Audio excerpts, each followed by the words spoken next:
নমস্কার, আমি ডক্টর বোধিসত্ত্ব খান চলে এসেছি সহজ শেয়ার বাজারের আরেকটি নতুন এপিসোড নিয়ে। প্রিয় বন্ধুরা, আশা করি সবাই ভালো আছেন এবং সুস্থ আছেন। আজকে নিশ্চয় বিনিয়োগকারীদের মুখে হাসি ফুটেছে। শর্ট কাভারিং আজকের ভারতীয় শেয়ার বাজারে এসেছে, কিন্তু আজকের এমন বেশ কিছু খবর রয়েছে যেটা কেবলমাত্র ভারতীয় শেয়ার বাজার না, গোটা বিশ্বকে চমকে দিয়েছে এবং সেটা পজিটিভ নিউজ বলা যেতে পারে। এইটুকুনি বলা যেতে পারে, কেবলমাত্র একটি বক্তব্য হয়তোবা বিশ্ব প্রত্যাশা করে বসেছিল। এই একটি বক্তব্যের দৌলতে আজকের বিশ্বের তাবড় তাবড় শেয়ার বাজারগুলোতে বড় র্যালি এসেছে। নিক্কে আজকে 2% উপর উত্থান, তাইওয়ান 1.5% উপর উত্থান, ক্যাগ ড্যাক ফুটসি 8% থেকে 1%-এর বেশি উত্থান নিয়ে ট্রেড করছিল। মিড মার্কেট ডেটা বলছি। ভারতীয় শেয়ার বাজার আজকের সকালে নিফটি 250 পয়েন্টের উপর উত্থান নিয়ে ট্রেড করছিল, সেন্সেক্স কয়েকশো পয়েন্ট, কিন্তু তারপর প্রফিট বুকিং চলে আসে। বেশ কিছু মানুষ যারা হয়তো বা আটকে পড়েছিলেন এই সুযোগে তারা মার্কেট ছেড়ে বেরিয়ে গেলেন। বেলা শেষে মার্কেট কিন্তু পজিটিভেই ট্রেড করছিল। মেজর ইন্ডাইসেসগুলো সেইগুলো প্রত্যেকটাই আজকে পজিটিভে ট্রেড করেছে, সেটা mid cap, small cap, capital goods, banking থেকে শুরু করে নিফটি সেন্সেক্স তো অবশ্যই। ক্যাপিটাল গুডস যেটা এতদিন ধরে ধাক্কা খেয়ে চলছিল, মার খেয়ে চলছিল, লাগাতার কারেকশনস চলছিল, সেখানে প্রায় 2.25% উত্থান নিয়ে আজকের এই ইন্ডাইসটা ট্রেড করছিল। কি এমন সেই বক্তব্য যেটা গোটা বিশ্ববাজারের মেজাজ একেবারে চেঞ্জ করে দিল? সেটা হচ্ছে ডোনাল্ড ট্রাম্পের বক্তব্য। ডাভোস সুইজারল্যান্ডে গিয়েছেন এবং বুঝতে পেরেছেন আমেরিকার সবচেয়ে প্রিয় যারা বন্ধু ছিল, অর্থাৎ সমস্ত ইউরোপীয় দেশ যারা ন্যাটোর অন্তর্গত, তারা তার সম্পূর্ণ বিরুদ্ধে চলে গিয়েছে। তার কারণ কয়েকদিন আগে ডোনাল্ড ট্রাম্প ঘোষণা করেছিলেন যে সমস্ত ইউরোপীয় গুডস, বিশেষ করে 7টি দেশের ওপর 10% করে 1 ফেব্রুয়ারি থেকে তিনি ট্যারিফ বসাবেন এবং জুন থেকে 25% ট্যারিফ বসাবেন। আমেরিকার সমস্ত ক্লোজেস্ট অ্যালাইজ বা প্রিয় বন্ধুরা তাকে একের পর এক ছেড়ে চলে যাচ্ছিলেন, এমনকি তার বিরুদ্ধে যুদ্ধের প্রস্তুতিও নিচ্ছিলেন। আজকে ডোনাল্ড ট্রাম্প বুঝলেন বেগতিক, ঠিক উল্টো বক্তব্য পেশ করে যে তিনি যে সমস্যাগুলো সৃষ্টি করেছিলেন সেইটাকে তিনি কিভাবে অ্যাড্রেস করলেন, অর্থাৎ সেই সমস্যার সমাধানের পথে কিভাবে হাঁটলেন। প্রথম কথা বলে দিলেন যে ইউরোপীয় দেশগুলো আমার প্রিয় বন্ধু, বর্তমানে গ্রিনল্যান্ড নিয়ে যেভাবে কথোপকথন হচ্ছে তাতে আমি খুশি, সুতরাং আমি 1 ফেব্রুয়ারি থেকে এই 7টি ইউরোপীয় দেশের ওপর কোনো ট্যারিফ বসাবো না। আগের যে আমি বক্তব্য রেখেছিলাম যে 10% ট্যারিফ বসাবো, সেটা সরিয়ে নিচ্ছি। অর্থাৎ ইউরোপীয় দেশগুলোর মাথার উপর একটা বড় কনসার্ন ছিল, সেটা সরে গেল। গোটা বিশ্ব উদ্বেগে ছিল, জিওপলিটিক্যাল টেনশন ক্রমাগত বৃদ্ধি পাচ্ছিল যে আমেরিকা কখন গ্রিনল্যান্ড আক্রমণ করবে, তাহলে কি তৃতীয় বিশ্বযুদ্ধ শুরু হয়ে যাবে। তিনি বললেন, আপনারা কি করে ভাবলেন যে আমি গ্রিনল্যান্ড অ্যাটাক করতে যাচ্ছি? আমি কোনো ফিজিক্যাল ফোর্স গ্রিনল্যান্ডের বিরুদ্ধে কখনোই ইউজ করব না। যে মুহূর্তে ডোনাল্ড ট্রাম্প বললেন যে আমি ফিজিক্যাল ফোর্স ইউজ করব না, অর্থাৎ গোলাগুলি করব না, জোর করে সৈন্য বা বিমান বাহিনী পাঠিয়ে গ্রিনল্যান্ড অকুপাই করব না, বিশ্বে একটা দারুণ আনন্দের আবহাওয়া সৃষ্টি হলো এবং তার রিফ্লেকশন ডেফিনেটলি শেয়ার মার্কেটগুলোতে দেখতে পেলেন। আরেকটা খুব গুরুত্বপূর্ণ বক্তব্যের ফলে আজকে ভারতীয় শেয়ার বাজারে আমরা একটা র্যালি বা রিলিফ র্যালি দেখতে পেয়েছি। সেটা হচ্ছে ডোনাল্ড ট্রাম্প আমাদের এই দেশে একটি নিউজ চ্যানেলকে বলেছেন যে ভারতবর্ষের প্রধানমন্ত্রী তার দারুণ বন্ধু, চমৎকার মানুষ এবং খুব দ্রুত একটা ভালো বাণিজ্য চুক্তি হতে চলেছে ভারতবর্ষ এবং আমেরিকার মধ্যে। অর্থাৎ যে বক্তব্যটা শোনার জন্য ভারতীয় বিনিয়োগকারীরা অপেক্ষা করেছিলেন, সেটা ডোনাল্ড ট্রাম্প আজকে বহু মাস পর বলেন। আমেরিকা ভারত বাণিজ্য চুক্তি হতে পারে যখন খোদ আমেরিকার প্রেসিডেন্ট বলছেন, তখন ভারতীয় শেয়ার বাজার সেটাকে বিশ্বাস করতে চাইছে। বিশ্বাস করছে কিনা গুরুত্বপূর্ণ নয়, বিশ্বাস করতে চাইছে। এক্সপোর্টমুখী কোম্পানিগুলো, অর্থাৎ যে কোম্পানিগুলো আমেরিকাতে তারা ভারতীয় পণ্য এক্সপোর্ট করে থাকে সেই কোম্পানিগুলোতে আজকে দুর্দান্ত র্যালি হয়েছে। বিভিন্ন অটো অ্যান্সিলিয়ারিজ অটো কোম্পানিজগুলোতে র্যালি এসেছে। সামুদ্রিক খাদ্য যারা এক্সপোর্ট করে থাকে, বিশেষ করে চিংড়ি মাছ, তাদের শেয়ার্সগুলোতে র্যালি এসেছে।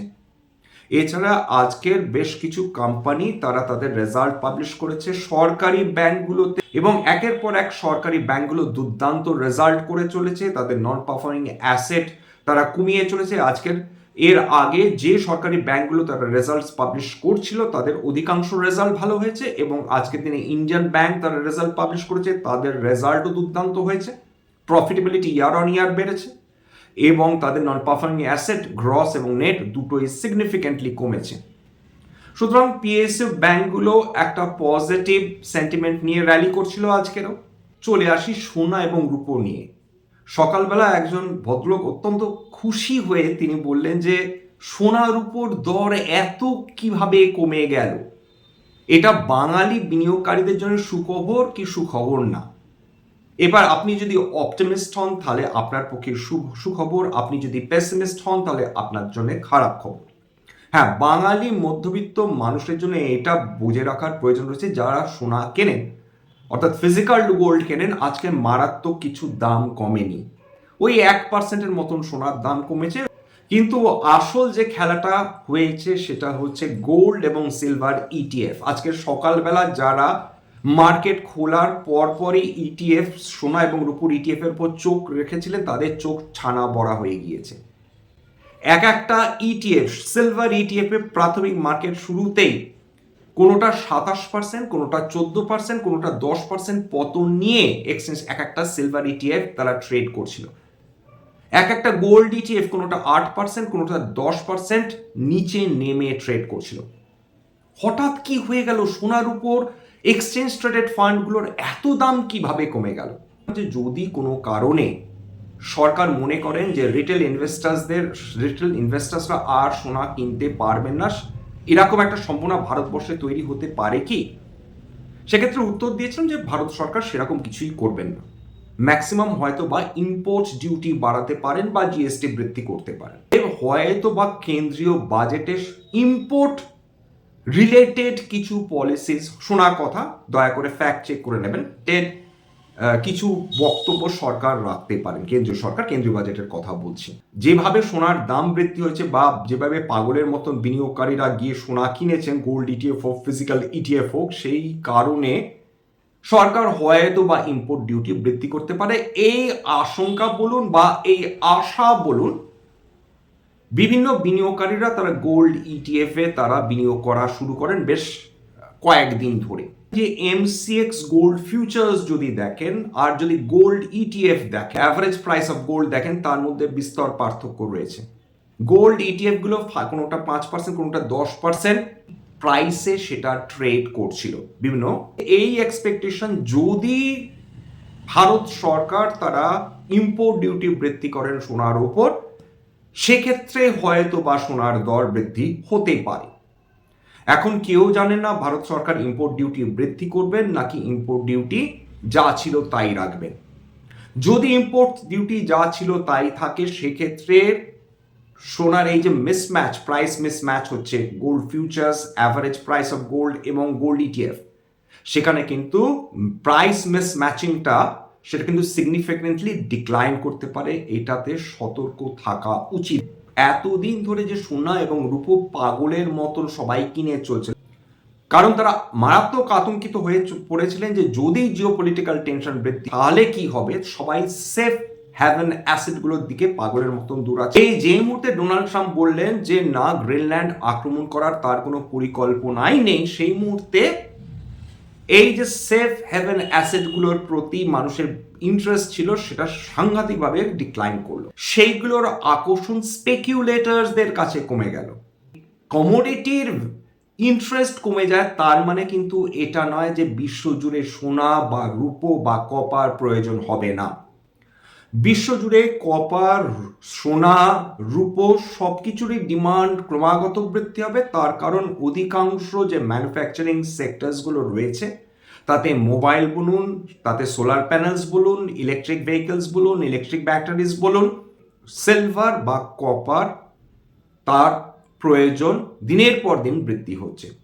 কিন্তু এই যে বিভিন্ন গোল্ড ইটিএফ বা ফিউচার্স, এইখানে দর কমতে বৃদ্ধি পেতে পারে, তার কারণ এখানে এই ধরনের যে অ্যাসেটসগুলো রয়েছে, সে ফিউচার্স হোক, অপশনস হোক, সেখানে স্পেকুলেটার্সরা রয়েছে, তাদের উপস্থিতির ফলে সোনার দামে এই ধরনের ভলিটিলিটি কিন্তু থাকে।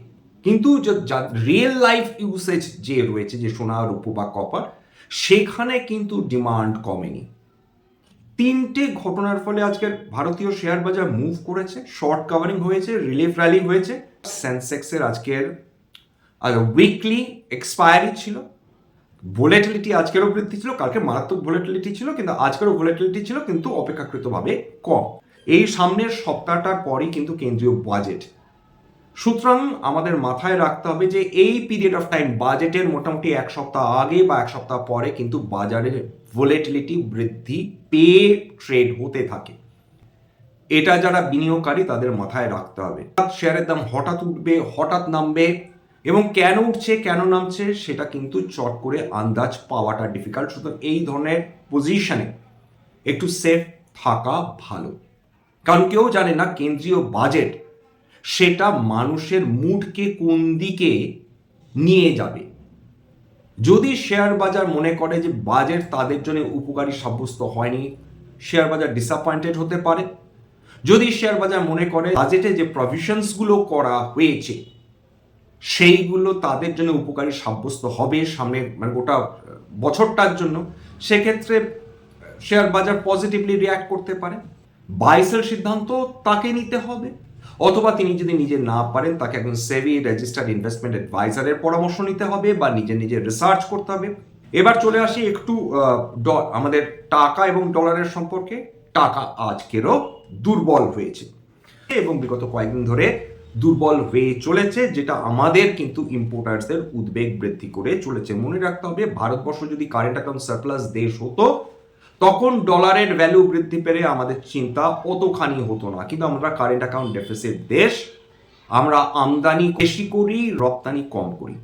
সুতরাং ডলার যদি শক্তিশালী হয় সেটা আমাদের দেশের অর্থনীতির জন্য খারাপ। আজকের বিভিন্ন যদি ইটিএফ গুলো, সিলভার ইটিএফ গুলো, নিপ্পন ইন্ডিয়া সিলভার ইটিএফ প্রায় 9.64% পতন নিয়ে ট্রেড করছিল। আইসিআইসিআই প্রুডেন্সিয়াল সিলভার ইটিএফ 8.79% পতন নিয়ে ট্রেড করছিল। Tata silver exchange traded fund প্রায় 14.94% পতন নিয়ে ট্রেড করছিল। একটা সময় এটা প্রায় 27% পতন দেখে ফেলেছিল অলরেডি একদিনে, সেখান থেকে রিকভার করেছে। এইবার সোনার ক্ষেত্রে দেখি সোনার ইটিএফ গুলোর কি পারফরমেন্স আজকের যদি খেয়াল করে দেখেন, গ্রো ইটিএফ আজকের প্রায় 4.68% পতন নিয়ে ট্রেড করছিল। নিপ্পন ইন্ডিয়া ইটিএফ সেটা 7.42% পতন নিয়ে ট্রেড করছিল। HDFC gold exchange traded fund সেটা 7.5% পতন নিয়ে ট্রেড করছিল। যাক, এখানেই শেষ করব। আশা করি এই এপিসোডটা আপনাদের ভালো লাগলো। যদি এই ধরনের এপিসোড আপনাদের ভালো লাগে, প্লিজ একটা লাইক দেবেন, প্লিজ সাবস্ক্রাইব করবেন, এবং যদি সত্যি মনে হয় আমার বাঙালি ভাই বোনদের জীবনে একটুখানি ভ্যালু অ্যাড করতে পেরেছি, প্লিজ নিজের গ্রুপে শেয়ার করে দেওয়ার চেষ্টা করবেন, যাতে বহু বাঙালি বিনিয়োগকারীর কাছে এই ধরনের এপিসোড পৌঁছে যায় এবং তারা এর দ্বারা উপকৃত হন। স্ট্যান্ডার্ড ডিসক্লোজার যে অ্যাসেটগুলো নিয়ে আলোচনা করলাম, হতে পারে তার মধ্যে কয়েকটিতে আমার বা আমার পরিবারের বিনিয়োগ থাকলেও থাকতে পারে। ভবিষ্যতে আমরা যদি নতুন করে কিনি বা বিনিয়োগ করি, আগাম বিজ্ঞপ্তি দিয়ে কিনতে বা বিক্রি করতে পারবো না। নমস্কার।